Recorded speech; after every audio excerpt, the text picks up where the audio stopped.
আগামী 15 ডিসেম্বর থেকে প্রবাসীদের এমআরপি পাসপোর্ট দেয়া শুরু হবে বলে জানিয়েছেন প্রবাসী কল্যাণ ও কর্মসংস্থান উপদেষ্টা আসিফ নজরুল।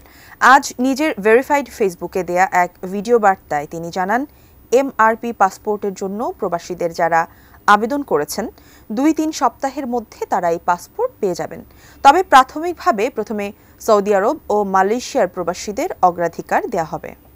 তাদের পাসপোর্টে খুবই সমস্যা হচ্ছে, এটা আমরা জানি। এমআরপি পাসপোর্টে পাওয়া এই 15 ডিসেম্বর থেকে আপনারা এমআরপি পাসপোর্ট পাওয়া শুরু করবেন এবং পরবর্তী 3 সপ্তাহ থেকে 4 সপ্তাহের মধ্যে প্রত্যেকে যারা আবেদন করেছেন এমআরপি পাসপোর্ট পেয়ে যাবেন।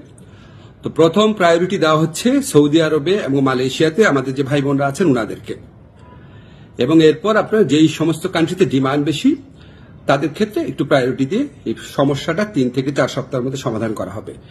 এবং এত পরিমাণ এমআরপি পাসপোর্ট ছাপানো হচ্ছে যে ইনশাআল্লাহ আগামী 2-3 বছরে এই সমস্যা আর কখনো হবে না।